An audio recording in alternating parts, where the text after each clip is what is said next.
Éluard est mort il y a 50 ans, jour pour jour, le 18 novembre 1952. Poète de l'amour, de l'amitié, de la solidarité, cet écorché vif a nourri son œuvre de toutes les épreuves de sa vie privée. Et parce qu'il ne distinguait pas son malheur de celui des autres, l'œuvre d'Éluard est faite aussi bien de ses amours que de son engagement contre toutes les injustices et toutes les tragédies de son siècle. C'est ainsi que le plus célèbre de ses poèmes, écrit dans la clandestinité en 1942, Liberté, était d'abord écrit pour la femme qu'il aimait, avant de devenir le plus beau poème de la résistance, tellement efficace que les bombardiers alliés en lançaient des centaines d'exemplaires sur la France occupée pendant la Deuxième Guerre mondiale. C'est dire la force d'une œuvre qu'un président de la République avait même citée un jour pour exprimer les sentiments que lui inspirait une histoire d'amour qui avait bouleversé la France 17 ans après la mort de Paul Éluard.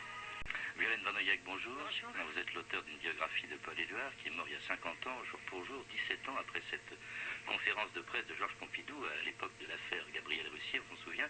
C'est rare d'entendre un président de la République faire de la poésie pendant une conférence de presse. Oui, c'est vrai, mais on sait quand même que Pompidou était extrêmement lettré et qu'il connaissait très très bien ses poètes, donc c'était pas la première fois qu'il citait un poète. Ce qui est dommage effectivement aujourd'hui, c'est qu'on parle si peu d'Éluard tout de même, parce que c'est vrai qu'il est toujours étudié dans les lycées, heureusement, et que les adolescents l'adorent toujours autant. Alors ne serait-ce que parce que, comme vous l'avez très bien dit, c'est le poète des sentiments, de l'amour, mais c'est pas essentiellement ça, c'est aussi le reflet de toute une époque, bien sûr.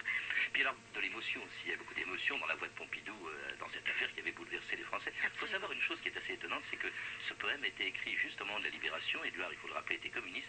Et il a été écrit pour défendre les femmes tondues au moment de la Libération. C'était à elles qu'était dédié ce poème. Alors, Violaine Vanoyek, c'était un poète engagé, je disais à l'instant, un poète communiste, un poète qui n'a jamais dissocié ses convictions politiques de ses sentiments, de sa vie privée, de tous les malheurs qu'il a pu avoir.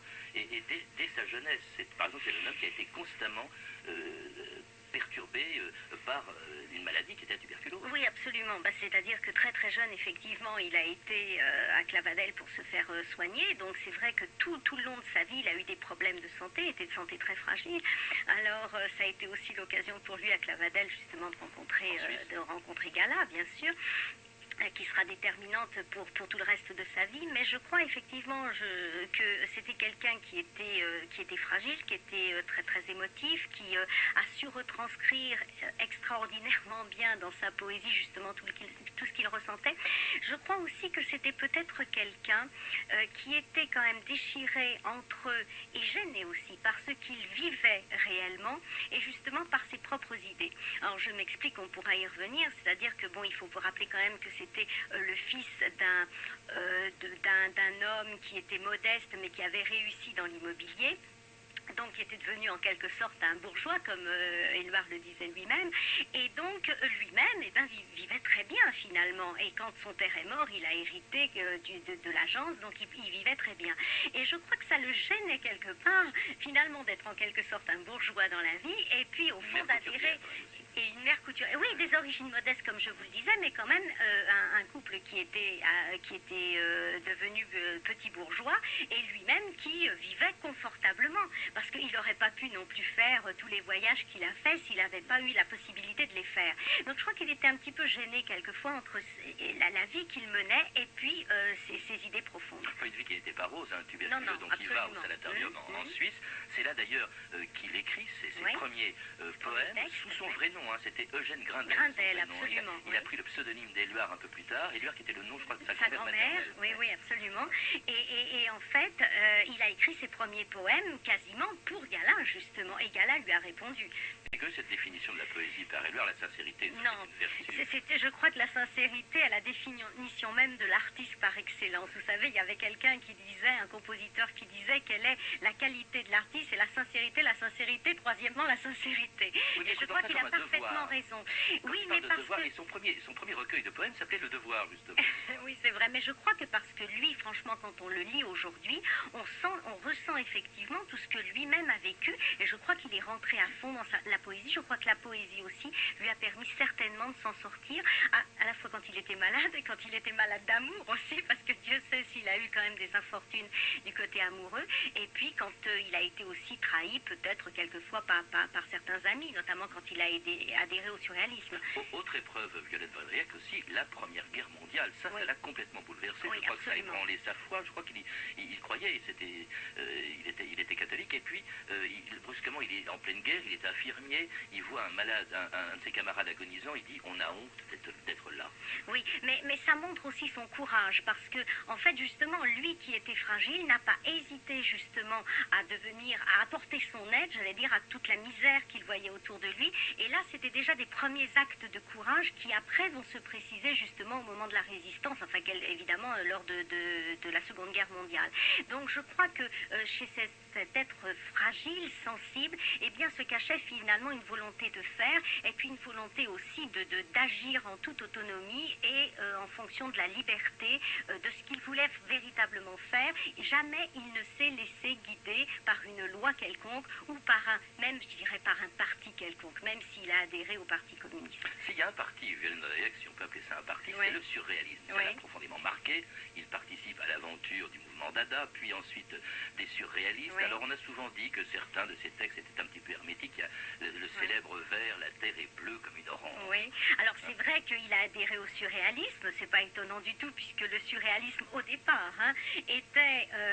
le mot de parti me gêne pour le surréalisme, parce que finalement c'est vrai que c'était au départ quand même la liberté du poète, de l'artiste, oui j'ai compris, la liberté du poète, de l'artiste qui voulait que donc on crée ce que l'on voit immédiatement, enfin c'était finalement la reproduction sur la toile après avec les peintres, au départ sur le papier avec les poètes, donc de la réalité immédiate. Alors bien évidemment on est en pleine sincérité, il ne pouvait donc qu'y adhérer totalement.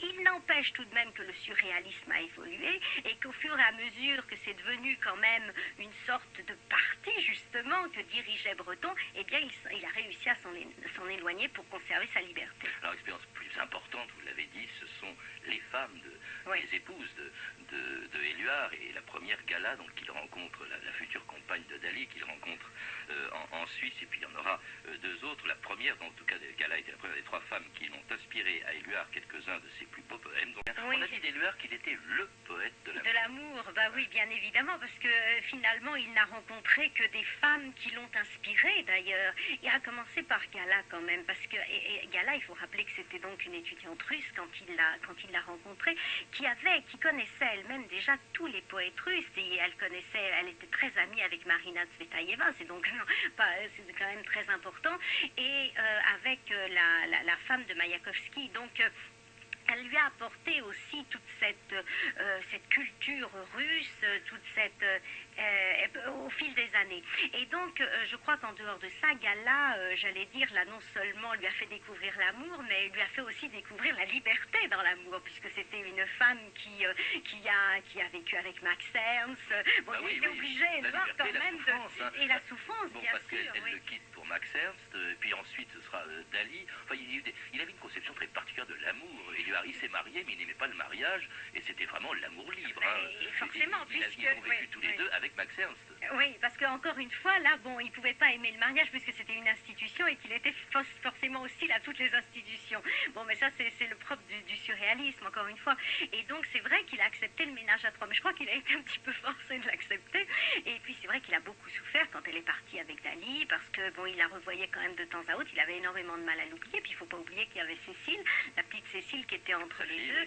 Et Gala n'avait absolument pas l'esprit maternel et lui a donc laissé et l'enfant et le mariage, quoi, en fait. Et donc, pendant 5 ans, quand même, Cécile n'a pas revu sa mère, notamment pendant la guerre. Alors, poète de l'amour, poète engagé aussi, bien entendu, les deux étant vraiment, on peut le dire, inséparables, Violaine Vandriac, et engagé au Parti communiste dès 1924. Absolument.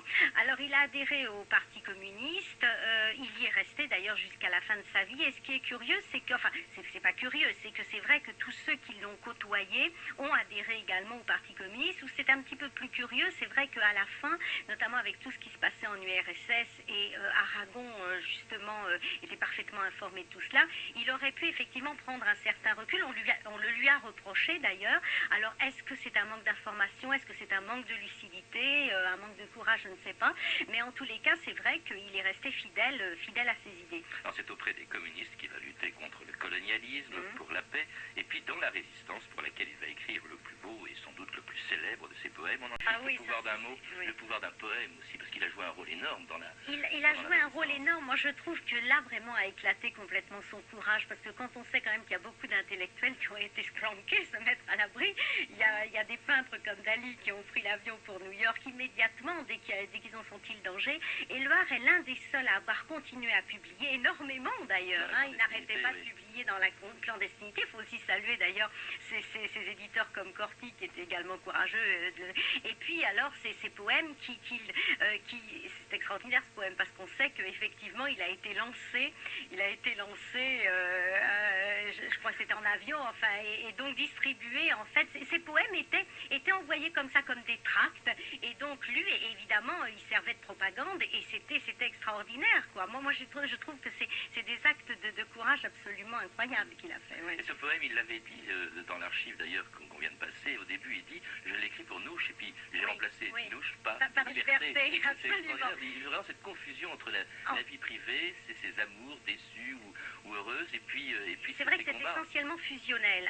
Sa vie, ses idées, qu'elles soient culturelles ou politiques, et ses amours sont toujours liés. Et ça, c'est vrai dans toute son œuvre. Alors, on a parlé de Nuche, puis il y avait aussi Dominique, d'ailleurs, qu'il ne faut quand même pas oublier. On en parlera, mais en tout cas, il est présent à Paris, où il assiste pendant toute l'occupation. Il écrit dans la clandestinité, sous un faux nom, des poèmes donc utilisés par la résistance, et il assiste à la libération en août 44. Donc c'est la libération de Paris. Nous sommes en 44. Il continue malgré tout de militer au Parti communiste, et là vraiment on commence à savoir quand même quel régime stalinien. Qu'est-ce qu'il fait? Il était aveugle, ou il ne voulait pas voir ce qui se passait dans l'URSS? Alors on a dit qu'il avait été mal informé. Moi je pense qu'il était au contraire tout à fait informé, ne serait-ce que par Aragon ou par tous les intellectuels russes qu'il côtoyait et autres. Donc je crois qu'il était parfaitement informé. Non, je pense qu'effectivement là, il lui a peut-être manqué du temps pour réagir, et peut-être qu'il aurait réagi, parce qu'il ne faut pas oublier quand même qu'il est mort quelque temps après. Bon, mais c'est vrai qu'on attendait une réaction de sa part. Alors là, est-ce qu'il a sous-estimé, oui, mais il s'est laissé mener en bateau en URSS, mais est-ce qu'il a sous-estimé, je crois, la situation? Je pense que c'est plutôt ça, parce que sinon il aurait évidemment réagi. Peut-être qu'il pensait aussi à autre chose. Il est très affecté à la fin de sa vie par la mort de sa deuxième femme, par la mort de Nuche. Oui, qui meurt subitement, en fait, justement en allant voir sa mère malade.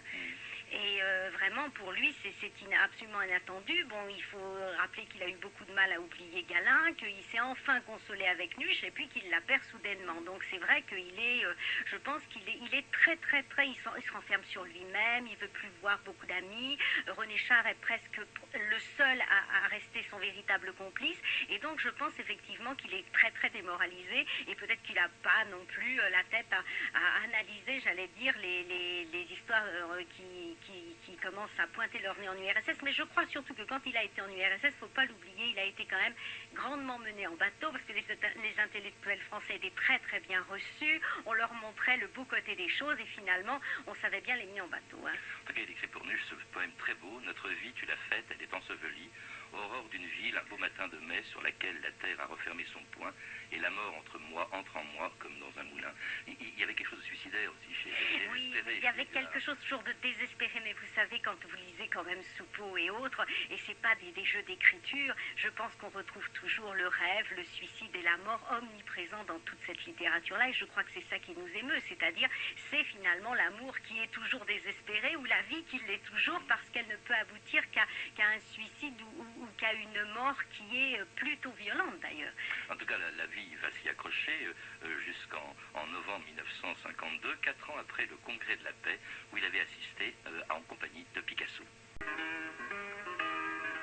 C'était Picasso au lendemain de la mort d'Éluard, le 18 novembre 52, il y a 50 ans, jour pour jour. Violaine Vanoyek, un anniversaire un peu oublié, on ne parle plus beaucoup d'Éluard aujourd'hui. C'est vraiment dommage, c'est dommage, parce qu'on en parle beaucoup, je vous assure, au lycée, on continue à l'étudier, et il faudrait effectivement qu'on le remette un petit peu à l'honneur, surtout que bon, Paul Éluard, aussi c'est aussi le travail avec les peintres. On a évoqué Picasso, mais il y a Braque, il y a Ernst, enfin, donc un travail à l'unisson avec tous les artistes de son temps.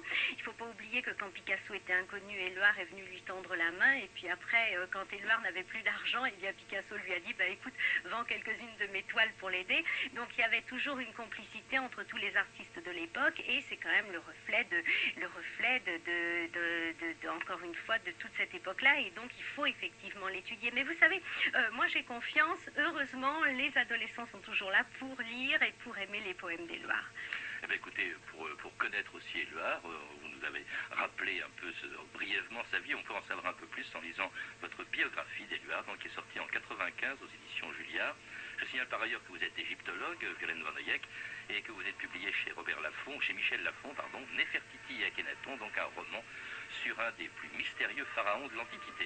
Et puis pour ceux qui veulent découvrir ou redécouvrir la poésie d'Éluard, ils peuvent évidemment se procurer ses œuvres complètes dans la bibliothèque de la Pléiade. A signalé également une très belle anthologie de la poésie de la langue française, du Moyen-Âge au début du XXe siècle, une belle initiative des éditions Frémaux et Associés, même si elle s'arrête en 1915 et par conséquent on n'entend pas de poème d'Éluard. Vous pouvez retrouver ces renseignements en contactant le service des relations avec les auditeurs au 0892 68 10 33, 34 centimes d'euros la minute, ou de consulter le site de notre émission sur franceinter.com.